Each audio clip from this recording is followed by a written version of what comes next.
te là aussi tamit c'est important léegi ñun ci loolu lañ koy xaar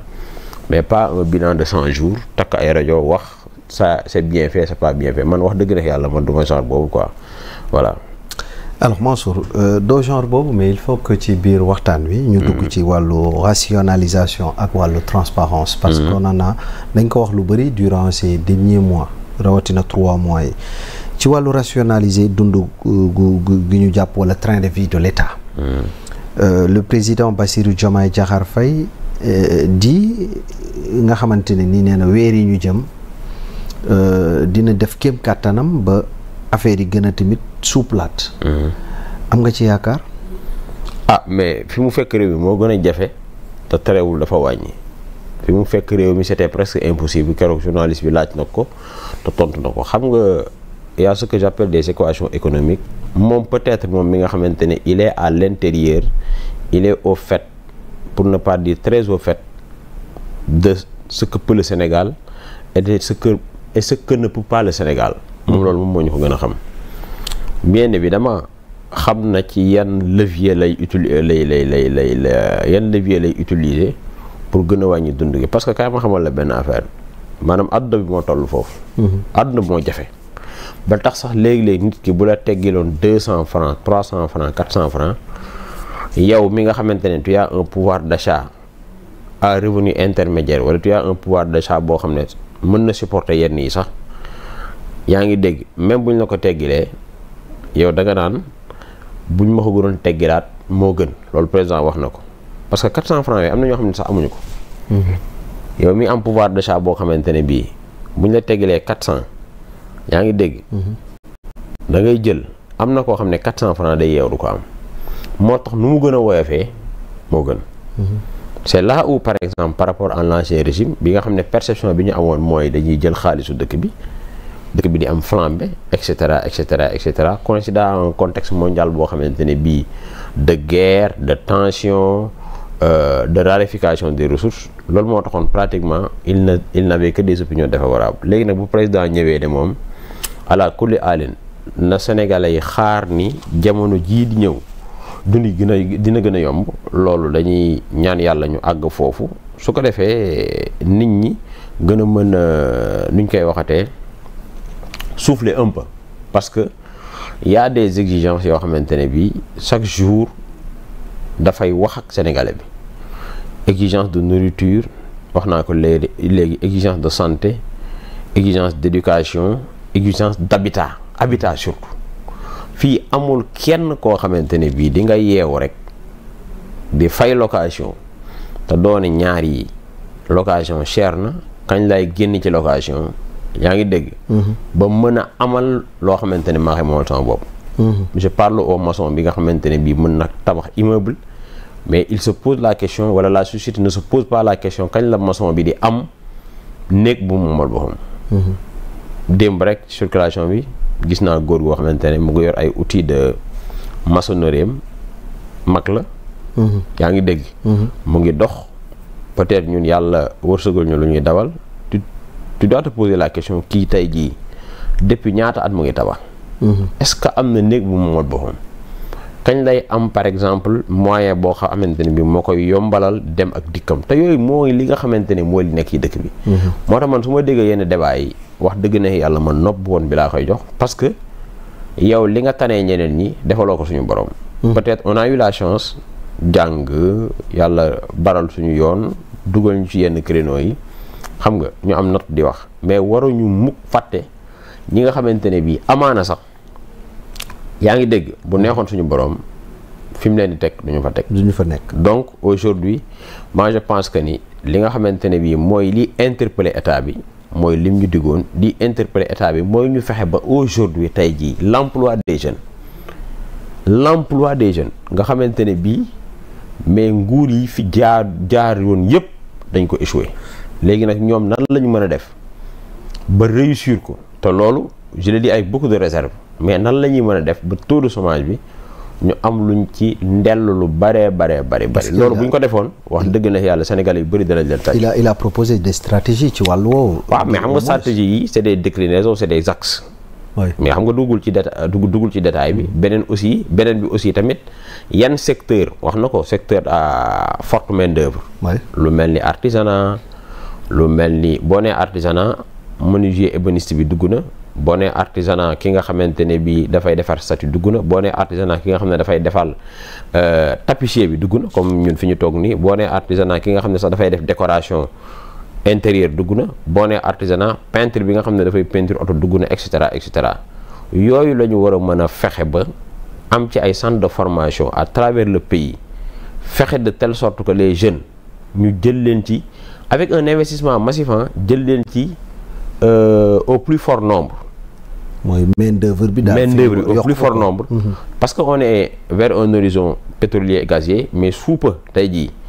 mais Djiby Sarr xam nga ni lu mel ni logement immobilier mais bu ñu deful ndànk dafay am benn genre pic dafay am benn genre flambée parce que comme il l'a dit comme il l'a dit le président les pas aujourd'hui sont dirigés vers le Sénégal. parce que le journaliste lui a parlé les yeux sont rivés vers le Sénégal mu ne ko non les pas sont dirigés vers le Sénégal. donc aujourd'hui moi je pense que ni foofu la ñu war a teg le débat c'est ça le débat du moment mais pas de 100 jours et cetera parce que 100 jours sur 1800 sur 2000 jours vraiment c'est epsilon c'est rien du tout et que je ne pense pas qu'en 100 jours on peut modifier véritablement en fait le devenir de notre existence. alors Mansour pour ma delluwaat fi ma nekkoon sànq ci wàllu transparence bi naka nga ma mën a analyser l'engagement bi nga xamante ne nii la wax dañu fas yéene instaurer ko ngir culture transparence ak itam réduction des comptes mu nekk loo xamante ne ni lu ñuy jëmmal la fii ci réew bu Sénégal. non transparence loolu nekkul lu extraordinaire c'est juste une question de volonté nga instruire sa gouvernement à côté y a des sanctions qui les parlent ñetti levier yooyu kese la volonté instruire le gouvernement sachant que ni à côté képp koo xamante ni jalgati nga kenn du la protéger c'est aussi simple que ça loolu. c'est un débat que les Sénégalais devaient dépasser depuis très longtemps mais c'est dommage que aujourd'hui fi ñu jógee moo tax ñun dañuy jàpp ne transparence luxe la que le président rencontre la presse loolu lu normal la que le président fasse un exercice avec les journalistes moo tax ceux-là qui pensaient que ni non benn genre rupture de banc mooy am entre l'exécutif la presse et cetera ils n'ont absolument rien compris bindkat bi de je pense que c'est Jean-Jacques Rousseau qui le disait la presse est la tribune je pense noonu la ko waxee c'est la tribune du peuple quelque chose comme ça quoi maanaam fi nga xamante ne bii foofu le peuple bi di waxee c'est les médias c'est les acteurs des médias c'est la presse donc qu'il fasse un exercice d'ailleurs à la fin de son entretien il dit que lu ñuy faral di def la peut-être dans 3 mois dans 6 mois c'est à saluer Mansour maanaam waaw mais loolu dama ne mais loolu mooy lu normal c'est-à-dire lu normal la quoi en fait mais dañ ko daawul gis daawuñu ko gis c'est pas parce que daawuñu ko gis rek ka warul am dafa war a am loolu mooy li war a nekk les pays à de grandes démocraties avancées mais dëkk la yoo xamante ne bii mais Djiby Sarr non am na yoo xamante ne mënoo ko fa def parce que tu sais qu'il y a de l'opinion chaque jour moo ko Thomas Jefferson son rapport qu'il avait avec les journaux day xëy nit ñi toog di ko xaar moom mu ngi ci biir di lire ay journaux ba un de ses collabos un jour lui disait voilà yow da ngay xëy toog ci biir alors que y a des gens yoo xamante ne ils sont dehors en train de vous attendre mu ne ko man ñi may lire mooy ñi nga xamante ne bii ñoo may wax dëkk bi ni mu mel fu metteeg fu mettiwul ñi ma koy wax mooy ñi nga xamante ne mënu ma leen fay jële par décret alors que yow boo ma ko waxoon dama la fiy jële par décret parce que décret moo la fi teg et cetera donc rapports yooyu c'est des rapports normaux à tour de rôle ñu invité tey tel groupe de presse à tour de rôle demain on invite un autre ou bien d'autres en fait groupe de presse donc loolu wax dëgg ne yàlla ba pare il a dit peut-être même bu nekkul ak moom ce sera avec les membres de son gouvernement loolu le régime sortant l'a fait ou bien ils l'ont fait en un moment même si voilà ils n'ont pas continué dans cette dynamique donc moi je pense que ni c'est pas pour rien qu'aujourd'hui qu'on veuille mettre en place une loi boo xam ne moom mooy protéger les lanceurs d'alerte mais aussi lanceur d'alerte qui veut n'est pas en fait lanceur d'alerte mooy koo xamante ne bii li muy lancer alerte mooy luy jëriñ réew mi te lu ko leer na au-delà de luy jëriñ réew mi par exemple nga nekk ci béréb da ngay nekk ci béréb d'abord gis fa ay njombe nga feeñal ko mooy lu la leer nañ waaw mais pas par exemple dem comme yi ñu fi daan gis photo ay nit wala photo benn bien ne diw moo ko moom ne da ngay lancer alerte loolu tooñ la parce que la photo la vidéo c'est pas une preuve ça peut être benn genre début de preuve mais tey jii bu ñu la yóbbu woon ci yoon da ngay am jafe-jafe pour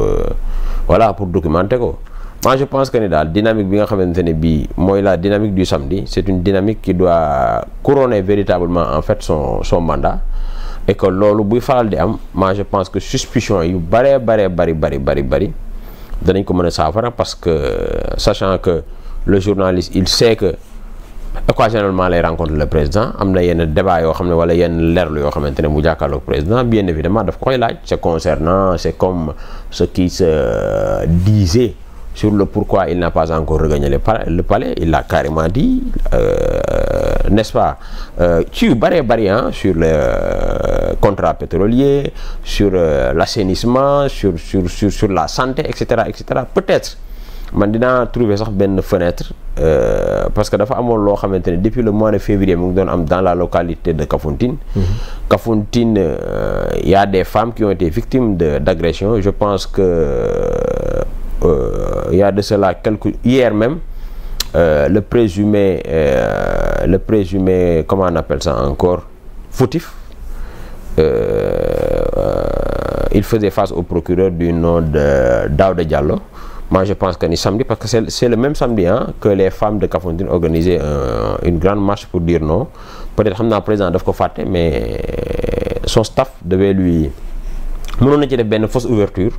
pour masawu jigéen ñi parce que aussi tamit loolu lu xaw a doy waar la ce qui s'est passé à Kafountine. Il y a une dame qui s'appelle Awa Cissé ci kanamu njabootam lañ ko fekk n'est-ce pas ray ko alors qu'elle était enceinte. Fœtus la woon benn fœtus la ñaari fœtus ñetti fœtus kenn xamul mais elle était enceinte donc yooyu moi je pense que ni foofu lay jaaree di leen masaw bu baax a baax te ñuy fàttali état bi aussi mu gën a renforcer en fait la sécurité dans cette communauté territoriale de Bignona. D'accord. Parce que les femmes vraiment elles ont joué véritablement un rôle important pour le changement et l'avènement de ce nouveau régime. Alors Mansour ci wàllu réforme institutionnelle un débat se pose surtout wax nañ ko palais mooy nécessité wu réformer la constitution pour véritablement supprimer li nga xamante ne ni moom mooy yenn ci ay institutions yu ñu jàpp ne c'est très coûteuse. Alors naka ngay évaluer la faisabilité ak li ñu mën a jàpp ne ay implications la yu war a mën a am ci yooyu réforme. waaw loolu nag pour ma xam ko il faut que d'abord ñu yaxal ne saxal ne loolu dañ koy def benn bi nga xam exposé motif bi yan article la ñu bëgg a dindi yaa ngi dégg yan implication lay am. mais lu war a mën a nekk la. Mais bu président jàppee ne wala ñi nga xamante ne ñoo ngànk yi fi ñoom bu ñu jàppee ne loolu war na mën a nekk kay loolu personne ne peut s'y opposer kan moo ci mën a opposer wu bu ñu jàppee ne par exemple lii dafay coûter état lu bëree bëri FMI waxoon na ko ci temps bi fi Macky Sall nekkee ne ko carrément train de vie de l'état dafa cher il faut nga xoolaat. Comme FMI mën na ñëw ne finance publique dañ ko war a assainir foog ngeen xoolaat et cetera maintenant bu ñu demee ba tollu foofu loolu d'abord c'est un débat parlementaire et je ne pense pas qu'avec ñu def ko nag ak député yi fi nekk nii parce que déjà président nee na dox naa tànku jàmm ñii xëy ci ëllëg seen loolu amul ñuy werante. Moi je pense que ce sera avec l'avènement d'un autre député léegi nag bu ñu ci tolloo on verra de ce que sera